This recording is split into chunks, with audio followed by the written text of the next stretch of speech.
Okay, welcome guys. Today we're going to be doing a review of BattlePlan American Civil War.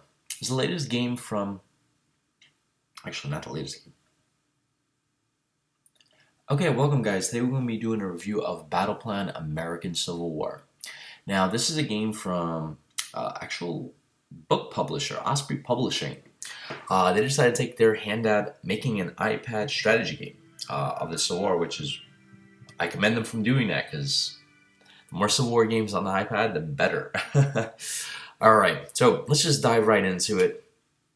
Alright, so I'm going to kind of mix up the pros and cons a little bit because there's some things I just want to get off the chest already. Normally leave the cons to the middle of the video, but we're going to cover some. Hitting battle menu here. So you can do quick battles, you can do campaigns. I'm going to have to say two cons here, right? First one, the difficulty system is kind of weird. So, for example, as you can see here, there's 6 difficulty settings. So I played about 4 scenarios already. I got up to Antietam in the middle one. Now, if I want to lower the difficulty rating, I have to play from the first scenario and beat them all the way up to Antietam if I want to play Antietam at beginner difficulty setting. Now, if I want to play Antietam as a, like highest difficulty setting, which would be veteran, I have to start from the beginning, which is kind of really weird. So I don't understand that. It's just really confusing. So that's my first con. Second con, I played about 3 or 4 scenarios. Everything else is locked until you play it. I hate this. I don't understand why game developers do this. I don't want to play through like 5, 6 scenarios if I just want to play Gettysburg. Why can't I just play Gettysburg? It just gets on me. I don't understand that. That's my second con. Alright, so we're just going to dive into actual game. I'm going to start up Antietam. The game does have some cool history. So for example, they'll have some information here, a nice map on your left-hand side. So I do like that. They added some history and historical units. So when I start up the game here, if I can select one of the units, they actually put in the actual brigade commander and the corps commander's name. So that's kind of cool. I do kind of appreciate that they actually went and took their time and said, hey, listen, we're going to put Griffin's brigade, we're going to put Nangle's brigade of Burnside's corps. They actually spent some time doing that. I do appreciate that. Thank you. For that. So I'm gonna lower the volume a little bit. Okay. The controls are somewhat intuitive. I'm sorry. Not innovative. Somewhat intuitive. So you can pinch to zoom, kind of like that. Pretty intuitive. You can easily tap on a unit and then just kind of move it. Pretty cool, easy. So the learning curve is pretty nice. So somewhat intuitive controls. There are a few things that I wasn't too crazy about, like you can't tell units that are moving. Actually, that'll be something else. I'll put that on my other con. But they're somewhat intuitive. There are a few things that I don't like. Like there's a lag when you're pinching and zooming. But beggars can't be choosers. The map is pretty nice. It's simple. It's easy to understand. As you can see, there's Sharpsburg. There's the Dunker, Church, Westwoods. It's easy to kind of understand a map. I know where the roads are. I can see where the woods are. Simple. I like that. Thank you for doing that.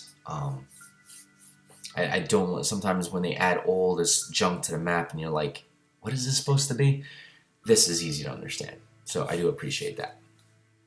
Unit grouping is pretty easy in this game. So I can actually select multiple units by just putting my finger here and just kind of doing that.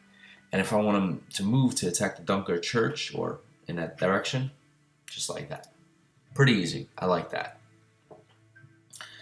So unit ordering numerous units into battle is pretty easy. So you can kind of do that.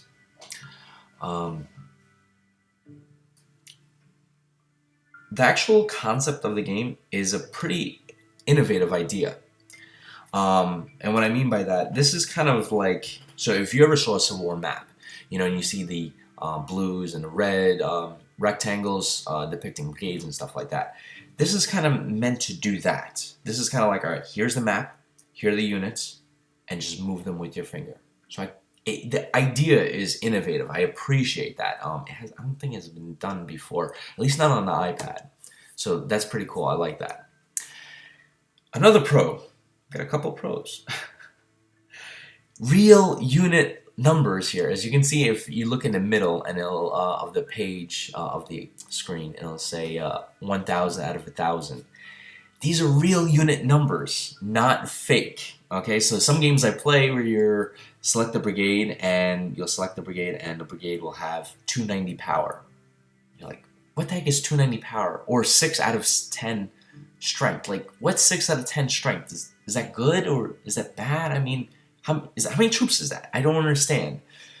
I can understand 1,000 soldiers. I know what 1,000 soldiers can do, especially if I'm facing 2,000 soldiers. I'm gonna get my butt whipped. Simple. You know, I appreciate that. Now, to play the game, you just press the plus button here. Now, I'm going to put out a recommendation early. You see these little things moving here? They look kind of weird. These little triangles. Those are couriers. So when you issue an order out to units, the couriers come from the main commander, which is McClellan, who's all the way in the bottom left. And then they start moving. As you can see, some brigades have this time thing, which is going to take them a while to start moving. I would like to make a recommendation. This is a nice feature. It adds some historical immersion, I guess. But there is no option to disable that. It would be really cool if there was, because sometimes that can get annoying. The player doesn't want to deal with it. Just saying. So getting into the cons, the one con that I do have is the brigades, the infantry brigades are too small. Like when you're looking at the map like this, you're like, all right, this got to be infantry brigade. No, that's a cavalry brigade. Why is this guy bigger than this guy? I don't understand that. You know, it's kind of weird. Like the infantry brigades are too small to kind of like see, especially when you're zoomed out. You have to kind of zoom in. And even then, they feel so small. You're like, interesting. So, yeah, I'm not too crazy about that. The brigade sizes are just too small. Another thing I noticed is it's hard to another con is it's hard to tell the units apart. So these are my infantry brigades.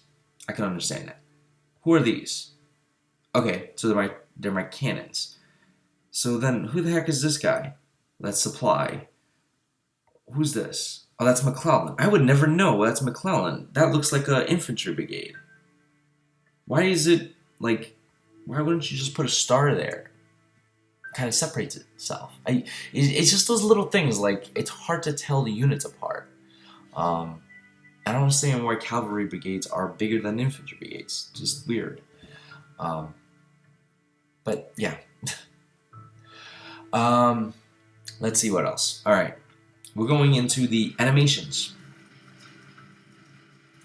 The animations looks, I don't know, I just not too crazy about them. Like you can see the smoke coming out. Obviously, that's gunpowder, but it doesn't. I don't know. They just I guess because the brigades are too small. Oh wow! I just destroyed a whole Confederate brigade. Wow, 2 Confederate brigades. That's interesting. The units are too small, so like the entire fog covers up the whole unit, which is kind of, I don't know. It's hard to see them to begin with, and then when you add the smoke on them, you're like, well, who do I have there? You know, it's kind of difficult to see. So I don't know, like maybe make the units bigger or make the smoke easier. I don't know. I would probably make the units bigger. The infantry units bigger, and go easy up on the smoke animations. But that's just what I'm thinking. That's just me. All right. I told you about the units already, and oh, here's another thing that I want to mention. If I want to move these 4 brigades, Couriers are heading over to them, so we're gonna wait a second. There you go. Come on, couriers. Cross the river. There we go. Now, all right, so these units are moving. Now, let's say I want to stop. I want to change the direction. I want them head to the bloody lane. I can't move them while they already have orders. I have to wait for them to get to the cornfield, send another courier, and then have them come back. Another con that I noticed. Yeah, so those are basically all the cons. I have one left. I know there's a lot, but when you tap options, right? If I want to get out of this game, let's say I don't want to play this. I want to go back to first bull run. The only way you can get out of this is if you click surrender, and you kind of like forfeit the scenario. So like, why can't I just leave the battle and redo it later? As you can see, it takes you to the next battle. But like, I wanted to leave. If I just want to leave and go into a quick battle and play first bull run, why do I have to forfeit that match, lose? It would be cool if there was a quit and a surrender option. Just my thing. But beyond that, that's basically it. The game retails on iOS for $6.99. And I believe it's on Steam too for $9.99. Now, yeah, I guess that I haven't saw this before, but and rank, huh? So honestly, it's $6.99. Do I feel is it worth $6.99? I feel this game should be priced a little bit less, probably closer to around $3.99, somewhere around there.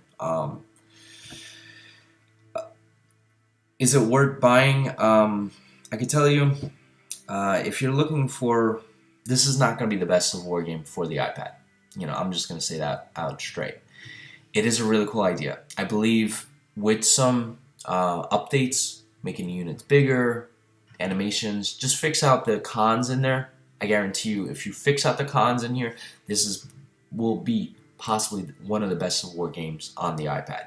So hopefully the developer hears the feedback, says, all right, look, we need to change these things. If they do it, we're going to look at a really amazing Civil War game. Oh, I forgot to add one more con. The user interface on the top,